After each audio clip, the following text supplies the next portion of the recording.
You know what kind of fish those are? No. Don't be coy. This is an NBC News special report. Here's Lester Holt. Good day. We're coming on the air with breaking news. A verdict has been reached in the trial of 3 white men charged in the February 2020 shooting death of Ahmaud Arbery, a 25-year-old black man. Let's take you inside the court now in Georgia.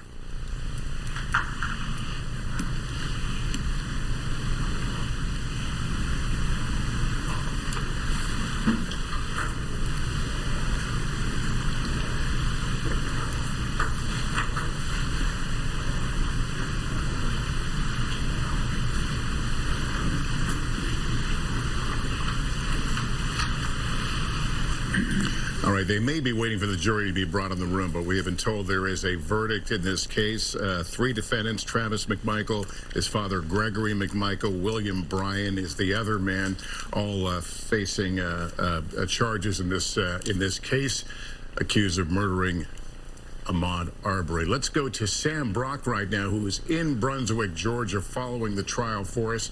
Bring us up to speed, Sam.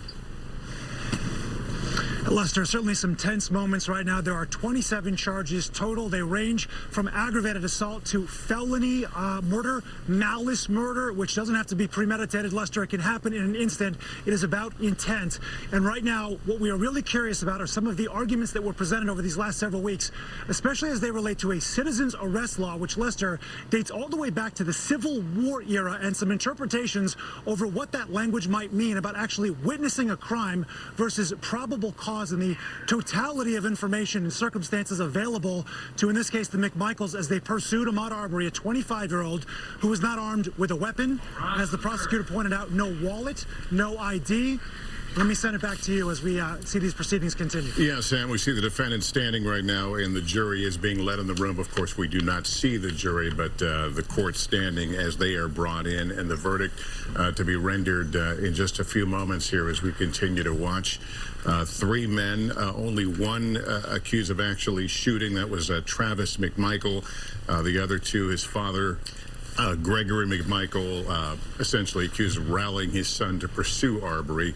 William Bryan, a neighbor who videotaped the altercation, was in another vehicle and accused of helping to essentially corner Mr. Arbery, leading to his death. All right, let's take you back inside the court. All right, ladies and gentlemen, welcome back. Madam Foreperson, I understand you have reached a verdict as to each defendant. We have. Please hand your verdict forms to the sheriff.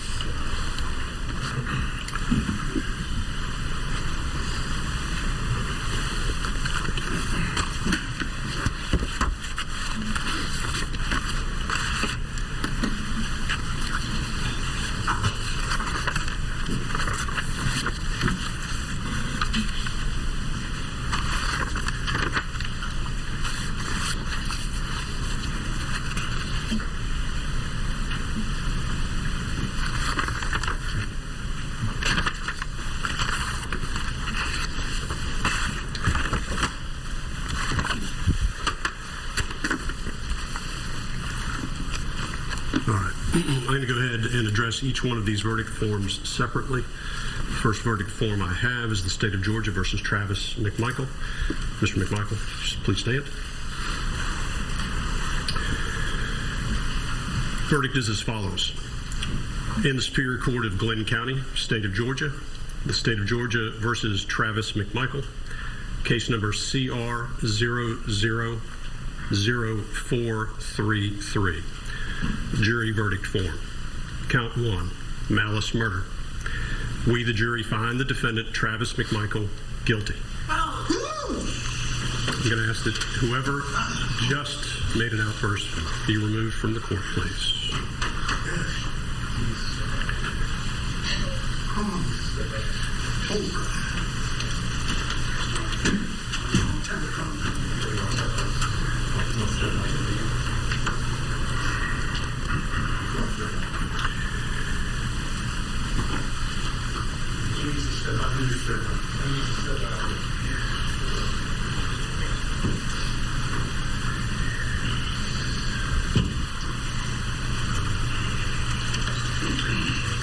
As this court has indicated, I ask that there be no outbursts in the court, and I expect as much from the gallery. Please respect the court's desire for this as we move forward. If you feel like you need to make a comment or otherwise demonstrate with respect to the verdict, I do ask that you step out of the courtroom now. Count 2, felony murder. We, the jury, find the defendant, Travis McMichael, guilty. Count 3, felony murder. We, the jury, find the defendant, Travis McMichael, guilty. Count 4, felony murder. We, the jury, find the defendant, Travis McMichael, guilty. Count 5, felony murder. We, the jury, find the defendant, Travis McMichael, guilty. Count 6, aggravated assault. We, the jury, find the defendant, Travis McMichael, guilty. Count 7, aggravated assault. We, the jury, find the defendant, Travis McMichael, guilty. Count 8, false imprisonment. We, the jury, find the defendant, Travis McMichael, guilty. Count 9, criminal attempt to commit a felony. We, the jury, find the defendant, Travis McMichael, guilty. Dated this 24th day of November, 2021, signed by the foreperson. Have a seat. As to Gregory McMichael, in the Superior Court of Glenn County, the state of Georgia versus Greg McMichael, case number CR20000433. Jury verdict form. Count 1, malice murder. We, the jury, find the defendant, Greg McMichael, not guilty. Count 2, felony murder. We, the jury, find the defendant, Greg McMichael, guilty. Count 3, felony murder. We, the jury, find the defendant, Greg McMichael, guilty. Count 4, felony murder. We, the jury, find the defendant, Greg McMichael, guilty. Count 5, felony murder. We, the jury, find the defendant, Greg McMichael, guilty. Count 6, aggravated assault. We, the jury, find the defendant, Greg McMichael, guilty. Count 7, aggravated assault. We, the jury, find the defendant, Greg McMichael, guilty. Count 8, false imprisonment. We, the jury, find the defendant, Greg McMichael, guilty. Count 9, criminal attempt to commit a felony. We, the jury, find the defendant, Greg McMichael, guilty. This 24th day of November, 2021, signed by the foreperson. As to William R. Bryan, in the Superior Court of Glenn County, state of Georgia versus William R. Bryan, case number CR20000433. Jury verdict form. Count 1, malice murder. We, the jury, find the defendant, William R. Bryan, not guilty. Count 2, felony murder. We, the jury, find the defendant, William R. Bryan, not guilty. Count 3, felony murder. We, the jury, find the defendant, William R. Bryan, guilty. Count 4, felony murder. We, the jury, find the defendant, William R. Bryan, guilty. Count 5, felony murder. We, the jury, find the defendant, William R. Bryan, guilty. Count 6, aggravated assault. We, the jury, find the defendant, William R. Bryan, not guilty. Count 7, aggravated assault. We, the jury, find the defendant, William R. Bryan, guilty. Count 8, false imprisonment. We, the jury, find the defendant, William R. Bryan, guilty. Count 9, criminal attempt to commit a felony. We, the jury, find the defendant, William R. Bryan, guilty. Signed this 24th day of November by the foreperson. Go ahead and have a seat. Court having read the verdicts and accepted the verdicts, anything from the state?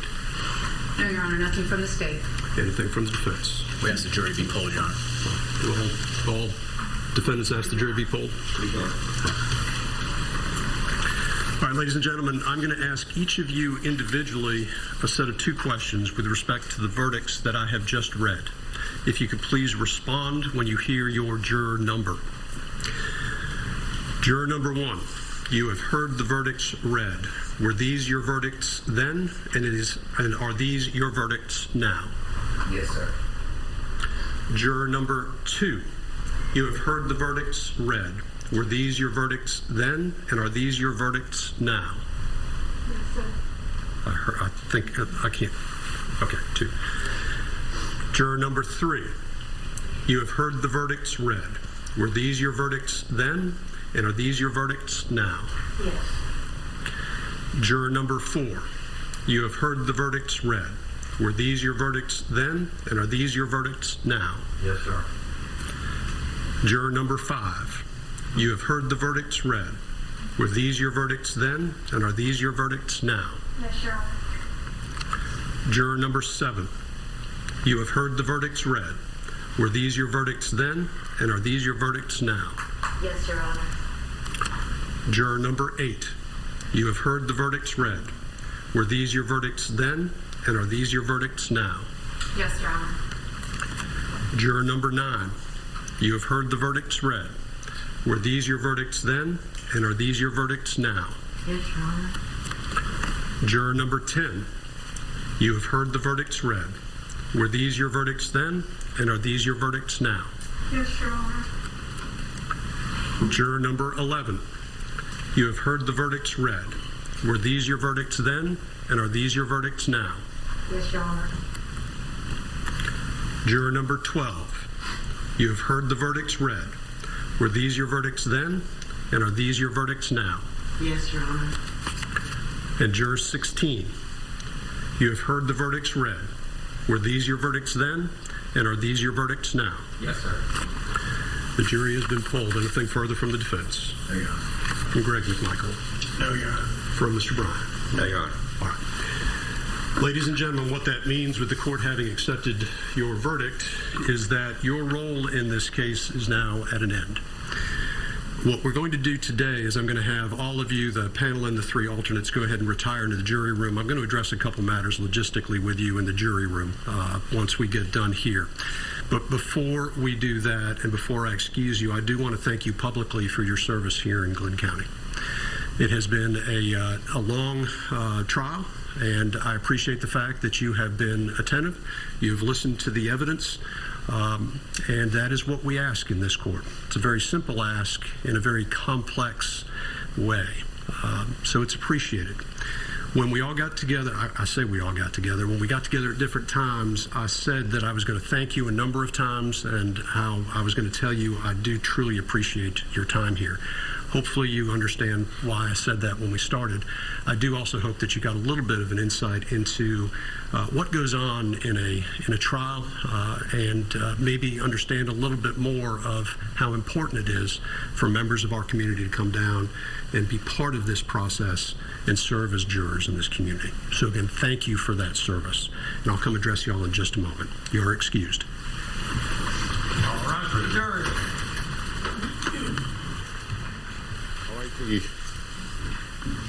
All right, the jury now exiting the courtroom after delivering their verdict for Travis McMichael, the only person accused of actually pulling the trigger that killed Ahmaud Arbery, guilty on all counts. There were split verdicts involving his father, Gregory McMichael, on the case. He was found not guilty on malice murder, but guilty of felony murder. Split verdict also on William Bryan. He's the man that took the video, who was in another vehicle. There was a split verdict on him, but a resounding, otherwise resounding verdict by this jury that only met a fairly short time, somewhere around 10 or 11 hours. I'll go to Sam Brock right now. And Sam, tell us how long they've been deliberating and tell us what the scene has been outside as word of this verdict filtered. That should give everybody an opportunity. 11 hours, Lester, is about right, and it's interesting because the word was coming from the court on about a 5 or 7 second delay. So they would make the announcement in the courtroom, then there would be reaction behind me. Of course, just an eruption of applause after that first guilty verdict for Travis McMichael, which, as you mentioned, Lester, is the person who fired the shotgun, the 3 shots that killed Ahmaud Arbery. Now, they were chanting Ahmaud Arbery's name first, then, "We want justice, we want justice." There were boos booze following the not guilty verdict for malice murder, which, as you mentioned there, Lester, malice aforethought is the most serious crime here. The idea that it doesn't take a bunch of time for an idea or hatred to bubble up, that it can be in that moment, just the intent to kill or to cause serious bodily harm. They found Travis McMichael guilty, Gregory McMichael, his father, who was in the truck at the time, not guilty, but guilty on the remainder of the charges. But as you look at sort of the complexity of all of this, Lester, many guilty convictions, a couple of not guilty. The crowd here, by and large, seems pleased with what happened here. Self-defense was really the largest argument, along with the citizen's arrest law in Georgia, which has since been revoked, that was used in court. With respect to self-defense, you had a situation where 3 white men were chasing Ahmaud Arbery through a neighborhood, and he was not armed. He didn't have anything on his person except for pants, which the prosecutor described as baggy enough to make it clear that he didn't have a weapon. They chased him anyway because they suspected that he had committed some form of crime, either trespassing, burglary, theft, or all of that. But in the end, that was never proven. What was proven in this case was the question of whether or not there was a right for them to pursue him under this age-old 1860s law in Georgia, as we mentioned, that has since been revoked, that allows someone, this is, by the way, Lester, at a time when police are on horseback, it takes them hours or days to arrive on scene, when citizens were empowered to take a more proactive law enforcement stance. Do they have the right in this case? Do they witness a crime? Or do they perhaps have probable cause to do so? The jury in this case finding that that was not applicable. And for self-defense, if you instigate a situation like this, if you are looking for someone, as the McMichaels, as the jury found, were in fact looking for Ahmaud Arbery, and you hold a gun towards them, this would be the equivalent, we were told by legal experts, of walking into a convenience store and holding up the cashier for money. And if they raise their gun and try to fight back, I should say, if you raise your gun and they try to fight back and you shoot them, claiming self-defense. They said that is not applicable in this case. And again, as you look at the verdict here, guilty for felony murder, which means that you committed murder in the act of other felonies. Aggravated assault was one of them, false imprisonment as well. Then you are guilty. And another point here I would just underscore from the prosecutor is that all parties involved in a murder, if they committed some portion of this, so they were involved in some of it, they were involved in all of it, and it looks like the jury agreed as well. The analogy that she gave there was for a Super Bowl team. Everybody gets a ring, whether you're the quarterback, whether you're on the bench. And in this case, there is a shared responsibility. The jury found, with respect to the 3 gentlemen who are now convicted of crimes in the death of Ahmaud Arbery, that there was shared responsibility there, Lester. And Sam, you will obviously be trying to find out what the jury was thinking as we perhaps get more details, but they made a request today to see some evidence or listen to some evidence. Can you describe what that is? Yes, that request came in about 9:40 this morning. They wanted to look at pieces of video, high-res and low-res video of Roddy Bryan, who was the neighbor who also used his pickup truck in this pursuit, to see what was on there. 3 jurors, we're told, Lester, were sitting actually in the jury box, and then another 9 were seated in the gallery. Why they were split up like that, perhaps those were the 3 that were confused about some of that sequencing and wanted to get a closer look. It's not clear why that was the structure. But the other part of this, and this is important, was that the 911 tape was played. And that 911 tape, you hear the dispatcher say, it's 911, what is your emergency? And the response from Gregory McMichael is, I'm at Satilla Shores right now, and there is a black man running. And he starts to say, down the street. And then the dispatch overrides that. A black man running down the street was the stated emergency when the question was posed. There was also video, Lester, shown in court that showed Ahmaud Arbery from the neighbor's camera vantage point running down the street, and shortly thereafter, maybe 5 or 10 seconds, you see one McMichael get in the truck, then the other, and they chase after him. But it's pretty clear, and it was certainly argued in court, they couldn't see what he had done. They just saw that he was moving down the street. All of this, in total, part of the arguments presented by the prosecution for why these 3 defendants should be found guilty. And Sam, I'm going to get some legal expertise here in a moment from one of our guests, but I do want to ask you, what do we know about the potential penalty now? Obviously, for Travis McMichael, guilty on all accounts, very long, life in prison. What about the others? What do we know?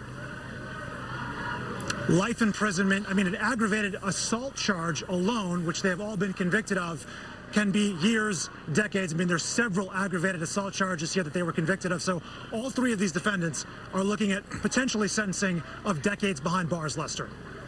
All right, Sam, thanks very much. Also joining us is Georgetown School of Law professor and NBC News legal analyst Paul Butler. Paul, thank you for being with us. First of all, walk us through malice murder versus felony murder, because the jury obviously saw it differently depending on the defendant here. Yes, so malice murder in Georgia requires the intent to kill. Mr. Gregory McMichael and Mr. Brian were not the trigger men. Travis McMichael was the trigger man, and he was found guilty of malice murder. The other two were convicted of felony murder, which means that they had the intent to commit another felony, including kidnapping or false arrest of Mr. Arbery. In the eyes of the law, Lester, all three men are murderers. Felony murder is murder, just like malice murder. All right, so let me get your reaction in general to this verdict. 11 hours of deliberations, the jury wanting to hear a little bit of that phone call, 911 call, and then coming to this verdict, and a split verdict, as we noted, on the two non-trigger men, if you will, in this case. Break it down for us. How do you think this went? You know, to many Americans, this case looked like a modern-day lynching. 3 white men in 2 pickup trucks hunted down and killed Ahmaud Arbery, who was jogging through a neighborhood. The unanimous verdict from a virtually all-white jury is the result of a compelling and persuasive case made by the prosecutor. This case had a lot of historical resonance. The tape that the jurors wanted to hear today is the 911 call to the dispatcher. What's your emergency? The answer was, there's a black man running down the street. Lester, there's a lot of historical resonance in those words. There's an American history of racial violence and white supremacy and unequal justice under the law. Criminal trials are not instruments of social change, but they can tell us something about social progress. In Georgia, in 2021, in one case, one black victim received equal justice under the law, and in this country, that counts as progress. Once you establish the fact that they did not witness Mr. Arbery commit a crime, did that completely take off this idea of a citizen's arrest, take it off the table, and leave the jury with no other choice? So the Georgia citizen's arrest law comes from the 1800s. It predates slavery, and it was designed to allow private white citizens to capture runaway enslaved people. The law was changed after this case happened, and so the defense successfully allowed the jury to consider the old law. But even under the old law, if you wanted to arrest someone, you could only do that if you saw the crime happen yourself or you were in hot pursuit. If that wasn't the case, then you had no right to stop these people. What the jurors were instructed on the basis of the strong demand of the prosecutor is that if the defendants didn't have a legitimate right to make a citizen's arrest, the case was over. That would mean that they provoked the encounter with Mr. Arbery. They had no legal justification for doing so. And in Georgia, if you start the fight, if you're the initial aggressor, you can't claim self-defense. So as soon as the jurors discounted the citizen's arrest law, they almost had to convict these defendants of murder. And you rightfully point out this is one case, this is one verdict, this is one state, but a lot of people are going to see this in the context of the Rittenhouse verdict that still has touched a raw nerve in this country. Can you help explain what the difference between these cases is? You know, every case is different. Obviously, the facts were different in each case. The facts were much better for the prosecution. In this case, Mr. Rittenhouse successfully claimed self-defense, and he made an argument that the jury bought that each of the 3 people who he shot posed a deadly threat to him. A difference we have to acknowledge is also counsel. Mr. Rittenhouse had a $2 million legal defense fund. Money was ginned up after people like former President Donald Trump advocated on Mr. Rittenhouse's side. We'd like to think that money doesn't make a difference in our criminal legal system, and just the fact that Mr. Rittenhouse had a lot of money on his side doesn't fully explain why he won. But that is another difference between that case and this case in which the killers of Ahmaud Arbery were found guilty. All right, Paul Butler, we appreciate you being on. I want to turn, if I can, now to Caroline Polisi, a white-collar and federal criminal defense attorney who is an attorney and is here with us. Good to have you with us. Let me ask about the next step in this. This was not tried as a hate crime per se, but now the federal prosecutors will get a bite at this apple. Can you tell us what that might entail? That's right, Lester, and it's actually pretty rare that the feds came in prior to seeing the verdict in the state case, announcing ahead of this trial, actually, that they were going to charge these three defendants with federal hate crimes. And so regardless of what happened today, these three men were not going to walk free. You know, I think the family of Ahmaud Arbery is breathing a sigh of relief today that they got some semblance of justice out of that courtroom. I would just note that the quote-unquote split verdict that we're referring to, it's really a distinction without a difference. As Paul noted, in Georgia, murder is murder, whether that's malice murder or felony murder. And the penalty is indistinguishable. These three defendants are all looking at life in prison, Lester. All right. Let me ask you about going forward in terms of whether there might be an appeal. Probably not unexpected, but what might be a basis for an appeal for any of these three men? Absolutely, there will be an appeal. Any defense attorney is always going to make a motion for a mistrial. We heard actually multiple motions for mistrials during the rebuttal closing arguments by the prosecutor. There was this argument over the really, really important law that was key in this case, which was the citizens arrest law, that defunct law that Paul was referring to, no longer the state of the law in Georgia now. Nonetheless, it was in play during this case, and you saw the defense attorneys there question the prosecutor's statement of the law, and they were referring to the temporal boundaries of whether or not these three defendants could effectively effectuate a legal citizen's arrest, even though they had not seen any crime take place in their presence by Ahmaud Arbery, even though it was merely their suspicion that perhaps a crime had taken place. And even so, Lester, it wasn't even a felony, remember. The only thing that they could say with certainty was that Mr. Arbery perhaps was on this construction site of a home. Well, that's not good enough. Even under this citizen's arrest law, it's not good enough to think somebody may have committed a crime. You heard that 911 call there. You heard it from Greg McMichael's mouth himself. He called 911 because there was a black man running down the street. That is not what qualifies as enough probable cause, if you will, for implementing that citizen's arrest law. And you saw the defense attorneys make motions for mistrials. Likely there will be an appeal in this case, but I don't think they will win. All right, Caroline Polisi, thank you for joining us. We are also joined by Washington Post columnist and NBC News political analyst Eugene Robinson. I'd like to get your thoughts, Eugene, on not only this verdict, but the impact and how it will be received in different circles in this country.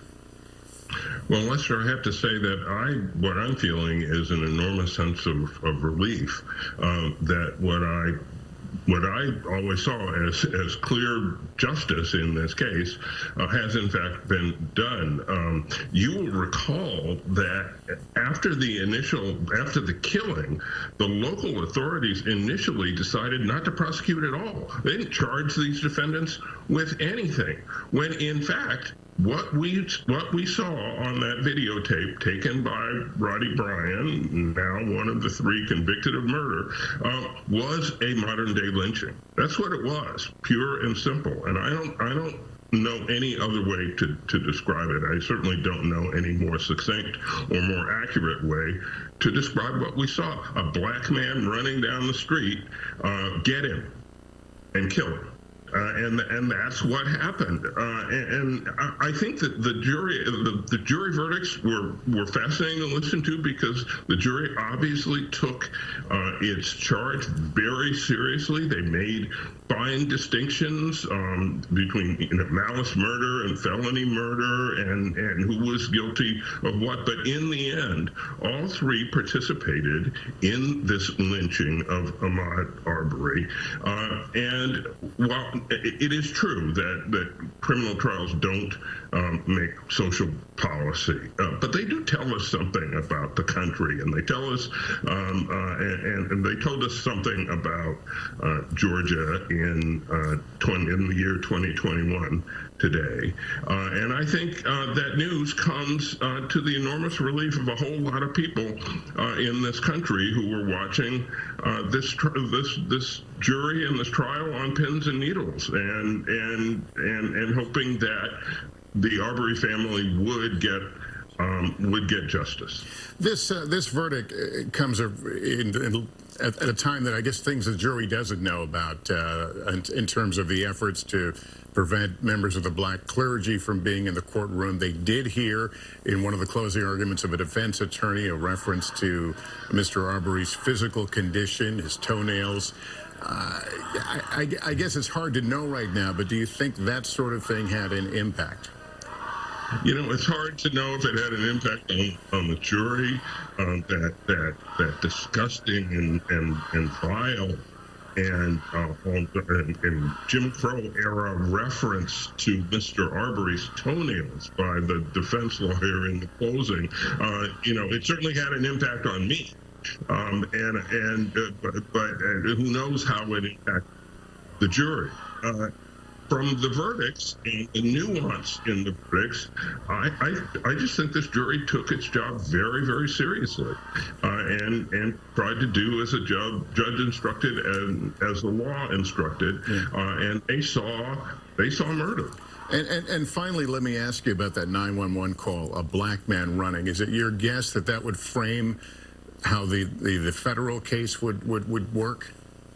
Oh, I certainly do believe that will be a major issue in the federal case. If a black man running down the street is a crime, then this country is in trouble. And that's what he reported on the 911 tape. That seems a clear violation of Ahmaud Arbery's civil rights. And I'm happy that the federal government is going to pursue the case. I'm even happier, however, that justice was delivered.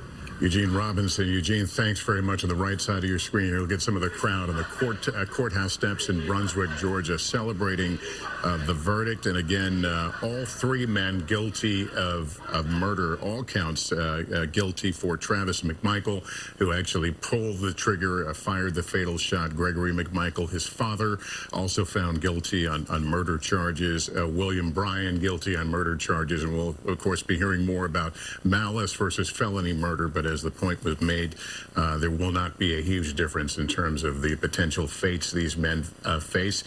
There's a lot to talk about here, a lot to cover. We'll be working the story throughout the day. That concludes our coverage right now of the verdicts in the trial for the killing of Ahmaud Arbery. More reaction tonight when I see you for NBC Nightly News. For now, I'm Lester Holt, NBC News, New York. Good day, everyone. She'll confirm it. She also